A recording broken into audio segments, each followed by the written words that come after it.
जब वो उस कॉइन के बीच में उभरी हुई लाइन से उस पहाड़ को देखती है तो उसमें ठीक उसी तरह की शेप होती है, जिससे उसे कंफर्म हो जाता है कि खजाना यहीं कहीं आसपास है। वो अपने ग्रैंडफादर से कहती है कि मैं इस पहाड़ को ऊपर से देखना चाहती हूँ। वो ऊपर जाने लगती है। उसके ग्रैंडफादर भी उसके पीछे जाना चाहते हैं, लेकिन ऊपर से गिर जाते हैं, जिससे वो घायल हो जाते हैं। बिली अपने ग्रैंडफादर को लेकर हॉस्पिटल आती है, जहाँ पर उसकी मॉम और उसका बड़ा भाई भी आ जाते हैं। दरअसल उसका बड़ा भाई बहुत परेशान है, क्योंकि इनकी मॉम चाहती है कि ये अपने न्यूयॉर्क के घर को बेचकर यहाँ के सारे टैक्स को भर दें और हमेशा के लिए यहीं हवाई आ जाए, पर ये दोनों ऐसा नहीं चाहते। इसीलिए बिली अपने भाई से कहती है कि हमें खजाने को ढूंढना होगा। एक बार हमें खजाना मिल जाए, उसके बाद हम सारा टैक्स चुका देंगे, हमारे पास बहुत पैसे होंगे। उसका भाई कहता है कि ये सिर्फ कहानियां हैं, इन सब चीजों में तुम्हें अपना टाइम वेस्ट नहीं करना चाहिए। पर अब बिली ने ठान लिया है कि वो किसी भी कीमत पर खजाने को ढूंढ कर रहेगी। इसीलिए वो अपने दोस्त कैस्पर से कहती है। कैस्पर उसका साथ देने के लिए तैयार हो जाता है। अगली सुबह बिली बड़ी चालाकी से अपने भाई के फोन को लेकर अपने ग्रैंडफादर की गाड़ी से उस पहाड़ के पास पहुंच जाती है, जहां पर उसे पूरा यकीन है कि खजाना हो सकता है। वहीं बिली के भाई को पता चल जाता है कि वो उसके फोन को लेकर खजाना ढूंढने के लिए निकल चुकी है।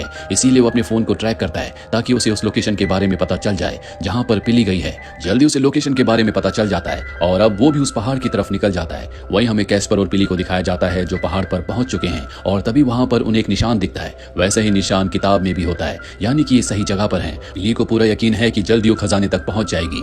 दूसरी तरफ उसके भाई को दिखाया जाता है जो यहाँ की एक लोकल लड़की के साथ, जिसे कहीं ना कहीं अब वो पसंद भी करता है, जो कि कैस्पर की दोस्त भी है, इस पहाड़ के पास पहुंच चुका है, क्योंकि वो जल्द से जल्द बिली को ढूंढकर वापस घर ले जाना चाहता है। वहीं हमें बिली और कैस्पर को दिखाया जाता है जो अपना गैर जरूरी सामान बाहर छोड़कर सिर्फ जरूरत की चीजों को लेकर एक गुफा के अंदर चले जाते हैं, और अब ये धीरे धीरे आगे बढ़ते हैं। तभी इन्हें गड्ढा दिखाई देता है, और जब ये उस गड्ढे के पास जाकर नीचे देखने की कोशिश करते हैं, तभी वहां की जमीन धंस जाती है, जिससे दोनों के दोनों उस गड्ढे में गिर जाते हैं। इनकी किस्मत अच्छी होती है कि इन्हें चोट नहीं लगती। तभी ये देखते हैं कि वहां पर एक स्केलेटन भी है जो किसी इंसान का है। वहीं हमें गुफा के बाहर दिखाया जाता है जहां पर बिली का भाई और उसकी फ्रेंड आ चुके हैं। गुफा के बाहर वो बिली और कैस्पर के सामान को देखकर समझ जाते हैं कि वो दोनों के दोनों अंदर गए हैं। बिली का भाई अंदर जाना चाहता है, लेकिन उसकी फ्रेंड कहती है कि हमें अंदर नहीं जाना चाहिए। हम लोगों का मानना है कि ये पहाड़ पवित्र है, जो मरे हुए लोगों को सम्मान देने के लिए इस्तेमाल किए जाते हैं। पर बिली का भाई कहता है कि शायद बिली और कैस्पर की जान अंदर खतरे में हो सकती है, वो फंसे हुए हैं, हमें उनकी मदद करने के लिए जाना पड़ेगा। और अब उसकी फ्रेंड उसकी बात मान जाती है। वहीं हमें बिली और कैस्पर को दिखाया जाता है जो देखते हैं कि स्केलेटन के हाथ में उसकी उंगली में एक बेशकीमती अंगूठी है, जिसे देखकर वो समझ जाती है कि वो खजाने के आसपास ही है। अब बिली का भाई भी इन तक पहुंच जाता है। बिली उसे अंगूठी दिखाती है और बताती है कि मैंने कहा था ना, यहाँ पर खजाना है, जल्दी हम खजाने तक पहुंच जाएंगे। हालांकि उसके भाई की जो फ्रेंड है वो नहीं चाहती कि ये सब यहाँ पर रुके, लेकिन उसकी बात कोई नहीं मानता। और अब ये किताब को आगे पढ़ते हैं जिसमें लिखा होता है कि खजाने तक पहुंचने के लिए इन्हें डेथ जॉ यानी कि खूनी जबड़े से होकर गुजरना होगा। वहीं हमें हॉस्पिटल में दिखाया जाता है जहां पर बिली की मॉम अपने फादर के साथ है, जिनकी तबीयत अब पहले से बेहतर है। उन्हें जल्दी डिस्चार्ज कर दिया जाएगा। बिली की मॉम को नहीं पता कि उसके दोनों बच्चे खजाना ढूंढने के लिए निकल चुके हैं। वहीं गुफा के अंदर हमें बिली और उसके तीनों साथियों को दिखाया जाता है जो एक संकरे रास्ते से धीरे धीरे आगे बढ़ रहे होते हैं। तभी वहां पर एक स्पाइडर आ जाती है, जिससे सब के सब डर जाते हैं, और जल्दबाजी में बाहर निकलने की वजह से उस संकरे रास्ते से पत्थर गिरना शुरू हो जाते हैं। रास्ता बंद हो जाता है, और बिली की जो डायरी होती है वो उसने बैग में रखी थी, जो बैग अब दूसरी तरफ है, यानी कि इनके पास खजाने तक पहुंचने का कोई क्लू नहीं है। इसीलिए बिना क्लू के इन्हें आगे बढ़ना पड़ता है, जहां पर इनके सामने रस्सी का एक ब्रिज आता है। नीचे लावे की नदी बह रही होती है। रस्सी के इसी ब्रिज से इन्हें पार जाना होगा, जिसकी हालत बहुत ज्यादा खराब है। पर इससे पहले कि कोई उस रस्सी के ब्रिज पर जाता, बिली अपना दिमाग इस्तेमाल करती है और लकड़ी से उस ब्रिज को टच करती है, और जैसे ही वो उसे टच करती है पूरा ब्रिज नीचे लावे में गिर जाता है। इस तरह से इनकी जान बच जाती है, और अब इन्हें लावे की खाई को पार करने का एक संकरा रास्ता मिल जाता है, जो कि बहुत ही खतरनाक होता है। ये अपनी जान पर खेलकर उस रास्ते से लावे के दूसरी तरफ पहुंच जाते हैं, जहां पर बिली के भाई को पता चलता है कि उसके हाथ पर स्पाइडर ने काटा था, जिस बारे में उसे पता नहीं चला। पर अब उसके हाथ पर साफ साफ देखा जाता है कि स्पाइडर के डंक का जहर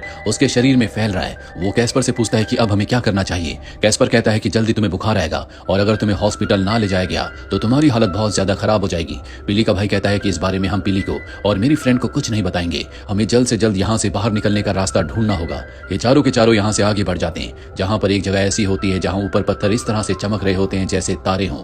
यहाँ नीचे पानी का तालाब होता है, सामने कोई रास्ता नहीं होता। जिसके बाद कैस्पर पानी के अंदर जाता है और बताता है कि पानी के अंदर से मुझे बाहर सूरज की रोशनी दिखी है। और अब ये एक एक करके सब के सब उस पानी के रास्ते से दूसरी तरफ पहुंच जाते हैं, जहां पर इन्हें बहुत ही खूबसूरत जगह दिखती है। ये जगह किताब में बिली ने देखी थी। इन्हें लगता है कि जल्द ये सब के सब यहाँ से बाहर निकलने में कामयाब हो जाएंगे, पर आगे जाकर एक बार फिर से ये डिसअपॉइंट हो जाते हैं, क्योंकि बाहर निकलने का इन्हें कोई रास्ता नहीं दिखता। यहाँ पर पानी के झरने होते हैं, ना ही इनके फोन में नेटवर्क होता है कि किसी को कॉल करके ये मदद के लिए यहाँ पर बुला लें।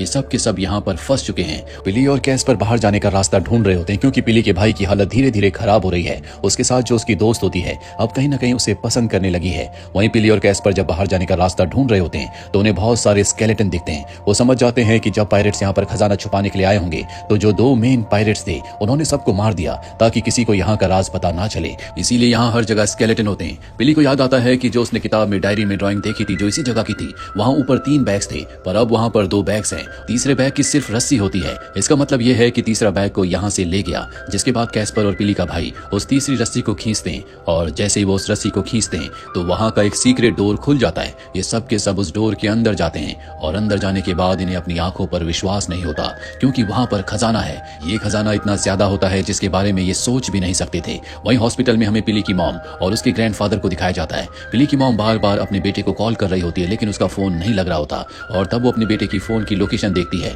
और जब वो लोकेशन अपने फादर को बताती है तो वो समझ जाते हैं कि बिली और उसका भाई खजाना ढूंढने के लिए गए हैं। जो सुनकर बिली की मॉम परेशान हो जाती है। वहीं इन चारों को दिखाया जाता है जो बहुत सारा सोना और बेशकीमती चीजें वहां से उठा लेते हैं और तभी बिली के भाई के साथ जो उसकी दोस्त होती है उसकी नजर वहां पर एक स्टैचू पर जाती है जो कि हवाई का एक पवित्र स्टैचू है।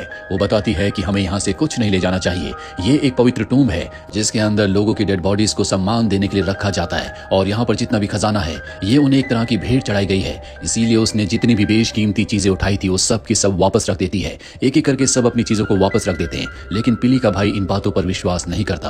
पर बिली को सब कुछ समझ में आ चुका है। वो समझ जाती है कि जब पायरेट्स यहाँ पर आए थे उन्होंने अपने खजाने को छुपाया था तो यहाँ पर पहले से ये पवित्र टूम था। दरअसल वो गलती से यहाँ पहुंच गए थे और उन्होंने यहाँ पर चीजों को हिलाया जिस वजह से आत्माएं जाग गई और उन आत्माओं ने उनका खात्मा कर दिया और अब उन पायरेट्स का जो खजाना है वो इसी जगह की धरोहर है क्योंकि एक बार जो चीज यहाँ पर लाई जाती है वो हमेशा के लिए यहीं की हो जाती है क्योंकि वो खजाना यहाँ पर लाकर रख दिया गया था। इसीलिए अब वो खजाना इसी टूम का हिस्सा है। साथ ही उसे ये भी पता चल जाता है कि उसके मैटरनल ग्रैंडफादर यहाँ पर आए थे, उन्होंने इस खजाने को देखा था पर जब उन्हें पता चला कि ये पवित्र स्थान है तो उन्होंने यहाँ से कुछ नहीं लिया और बाहर जो 3 रस्सियों में से एक पत्थर गायब था वो उसी के ग्रैंडफादर ने हटाया था ताकि यहाँ पर कोई ना आ सके।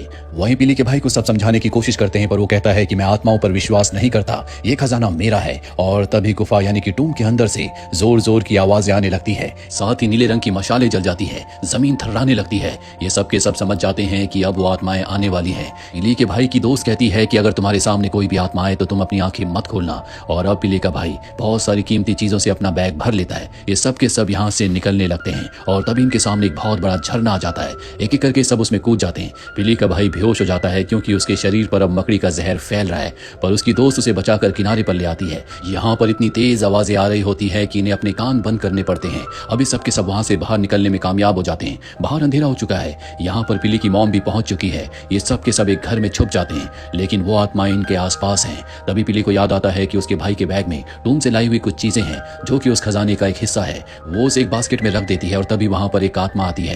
बिली की मॉम जब उस आत्मा को देखती है तो बहुत इमोशनल हो जाती है क्योंकि ये उसके हस्बैंड की आत्मा है जो कि आर्मी में थे और अपने देश के लिए शहीद हो गए थे। वो आत्मा अपने बच्चों से भी बहुत अच्छे से मिलती है जिसके बाद वो उस टूम की चीजों को लेकर समंदर के किनारे जाती है और वहां से वो आत्माएं रोशनी बनकर एक बार फिर से आत्माओं की दुनिया में चली जाती है। जब भी टूम में कोई जाएगा और खजाने को वहां से लेने की कोशिश करेगा तो ये आत्माएं उनकी रक्षा करने के लिए दोबारा जरूर आएंगी। अगली सुबह में हॉस्पिटल में दिखाया जाता है जहां पर बिली के ग्रैंडफादर है। वो उनसे मिलती है और कहती है कि मुझे पता है कि आप भी उस टूम में गए थे, वहां पर जो पत्थर का तीसरा बैग था वो आपने हटाया था। वो कहते हैं कि हाँ, मैं नहीं चाहता कि लोगों को इस बारे में पता चले। अगर लोगों को पता चल गया तो सब उस खजाने के लिए वहां पर पहुंच जाएंगे और उस पवित्र जगह को नष्ट कर देंगे। आज से कई साल पहले जब वहां से मॉन्क्स लौटा था तो उसके साथियों ने उसे बहुत बुरी तरह से मारा था। वो एक अच्छा इंसान था, उसके दिल में खजाने का कोई लालच नहीं था, इसीलिए वो जिंदा बचकर वहां से निकल पाया। हमारे फोर फादर्स ने उसे बचाया था, इसीलिए उसने वो सोने का सिक्का जिसका मेरे पास लॉकेट है और वो किताब जो कि खजाने का रास्ता बताती है हमारे परिवार के पास है। और अब वो सोने के सिक्के के लॉकेट को अपनी ग्रैंड डॉटर बिली को दे देते हैं। बिली का भाई भी अब पूरी तरह से ठीक हो चुका है। बिली का भाई, उसकी मॉम और बिली सब ये डिसाइड करते हैं कि अब वो न्यूयॉर्क वापस नहीं जाएंगे बल्कि अपने मैटरनल ग्रैंडफादर के साथ यहीं हवाई में रहेंगे क्योंकि यहीं उनके पूर्वजों की आत्मा है। तो ये थी पूरी कहानी इस फिल्म की। उम्मीद करते हैं कि ये कहानी आपको पसंद